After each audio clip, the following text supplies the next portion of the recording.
Hi, it's Joey Reynolds. Don't move here. Don't move down here to Florida. We got too many people. We were waiting for the snowbirds to go back, and they didn't leave this year. So we're impacted with automobiles, and we don't have taxes for certain people. And we also have a place where if you are homesteaded here, they can't take your home away from you, even if you have bankruptcy. That's why Trump and all that gang is down here. They know this is a safe harbor for anybody who doesn't want to pay those taxes. It's a great state for that. But don't come here. We want to keep you from coming here. You know, we have to get an ad campaign and tell everybody you're going to get mildew and mold and crotch rot. Don't come to Florida. And I want to keep you all away. Stay in New York. Bring a gun. We think of all the things that we've done in the past that are mistakes and the things that we've done that are great. One of the things that it's brought to my attention that we have passed up on Irma Thomas, who's the queen of jazz in New Orleans, and she wrote "Time Is on My Side," sang that song, and the Rolling Stones picked it up, stole it, and ran off with it, and it was their hit. So she wouldn't sing it anymore until Bonnie Raitt came along at a country music festival and had her perform it again finally. But these are golden days, you know, for a lot of us. Make new friends, keep the old. One is silver and the other is gold.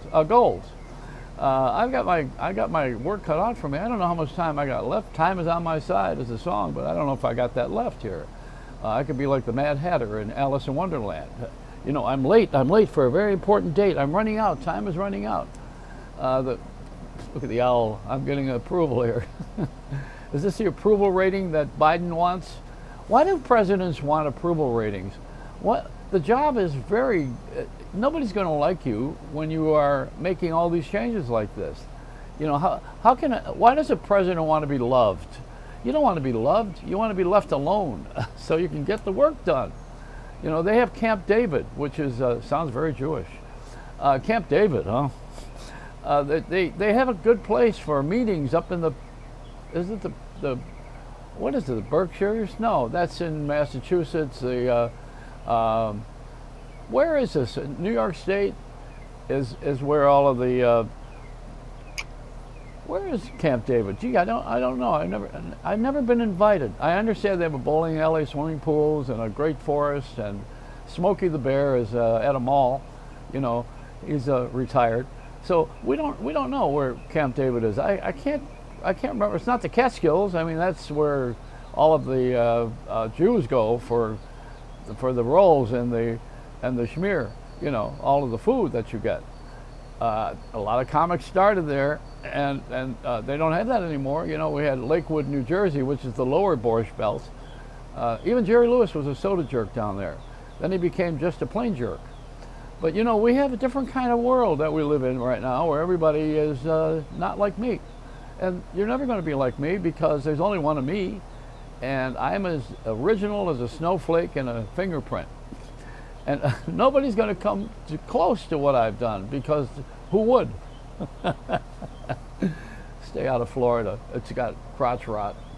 No, I'm thinking about how we don't want people to come down here now because it kind of ruins the game. It's been a very nice hideout because during the pandemic you could actually leave the house, go outside and breathe. Hey, without a mask and without anybody bothering you. It was a pretty cool thing. Plus, Whole Foods delivered and didn't charge you for it. I remember during the pandemic, this is going to be like one of those war stories that people tell years later, but I'm not going to wait because I don't have that many years. Time is not on my side. But Whole Foods used to deliver, and I remember what they did was you could go to shop at 6 in the morning if you were a senior. They had a one great hour of sharing, 6 to 7 a.m. Only people over 65 were allowed to shop. And the store had only a few people in there. And you go into Whole Foods at 6 a.m. and pick out the stuff you wanted and go home, and later on the crowd would come in and look for all these great bargains they don't have. So we have joined these clubs too. You know, Costco, the only thing good about Costco is those $1.19 hot dogs. Other than that, everything is overpriced anyway. And even when the BJ sends out their catalog and they give you all the low prices on it, they're only on merchandise, not on food, because the food is just out of sight. And they're raising now the interest rates. My interest has been lowered. I have very little interest in any of this crap. Yeah, I know. The owl is going to comment on that. Where is it that we have some sanity again? How do we come to that?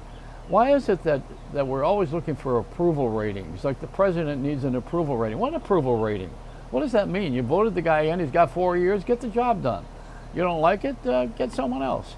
That's all there is to it. You're not going to change anything all during that journey. They have a plan, and damn it, they're not going to change it. See, I never had a plan. So I got one now. My plan is to get out of here alive. But that's not a good plan for a guy who's 80 years old. You're not going to get out of here alive. You know that? Nobody is. But I do have the desire. I don't want to be cremated in Sonoma. This is an unpleasant subject. Nobody wants to talk about the high cost of leaving. And I don't want to pay a guy for a wooden box or a jewel box that they want to bury me in, $5,000, $6,000, $10,000 just to put me in that ground. I don't want that. And the cremation, they charge you a lot for that now. You know, they take all your ashes and they put them in some ash hole. That sounds bad. So I'm sitting here thinking about my death. Isn't that a wonderful subject? Can you imagine all the people on Fox and CNN saying, you know, I'm not going to be here much longer. I'm Wolf Blitzer. I don't have a lot of time left, so please do what I say and pay attention. How about a guy opening a newscast saying, I don't got no news today. I mean, nothing's happening, so let's just go directly to the sponsors and have a half hour of pharmaceutical commercials and Geico. Why don't you just go out and buy all this crap that you don't need and then get back to me, because you really helped me keep my job.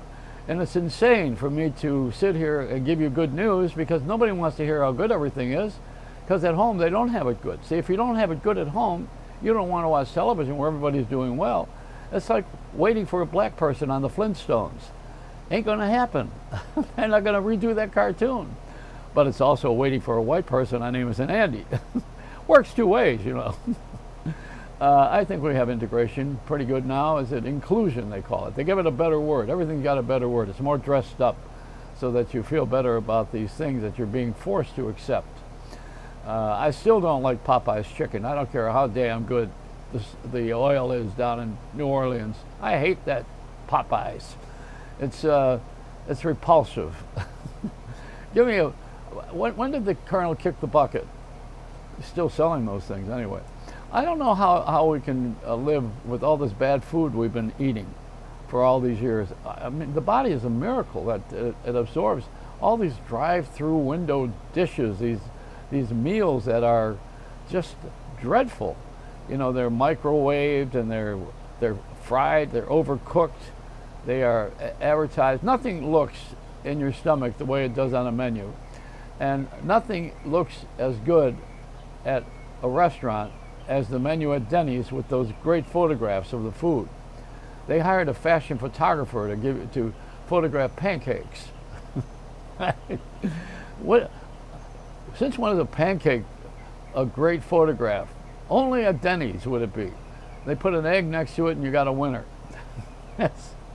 I like everything by comparison. You know, I like to compare myself to the neighbors. One is a serial killer and the other one still hasn't returned my lawnmower. I don't do lawns anymore, see, I don't have to do that, but I still want to have the lawnmower in case the Mexicans quit, because they come here every week and they you probably hear them on my broadcast. You got them over here, and I usually give them some food and some drink. They want money. They don't want that food that kills you from America. I know how they fix it too. When you go to those restaurants with the drive-through windows, even for the Mexicans, they have those tortillas, and on them they have chicken. They have chicken tortilla, but they use the dark meat. Nobody uses, see, the white meat is expensive. They give you all that stuff that comes off the leg and the wing. I don't want that. I'm from Buffalo. I've had it with wings. If I wanted wings, I'd join the Air Force. There's nowhere in this world where they serve good, decent food at a modest price. When you want to stay healthy, it costs you more than if you died. And, oh, no, wait. I take that back.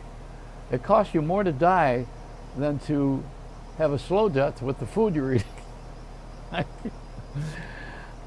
How can we pay for all this gasoline that we're using and at $5 a gallon. Are we not? Are we not a little bit crazy paying that? See, what we ought to do is boycott Chevron to begin with. Then we'll pick on a gas station company. Every month we will have the gas station of the month. And until they lower the prices, we won't go to any of their pumps. That'll change the prices because they're going to be stuck with all that fuel, you know. That'll do it. But there are people who are sucking fuel out of other people's gas tanks. There are people who are sucking the air out of the room, like I just did. Is that right, Owl? Tell him, come on, give him the nod. There you go. To my chagrin, love that word. It's a Reynolds wrap. Are we done now, Owl? No. The Owl says, you're out of material. Get the hell out of here.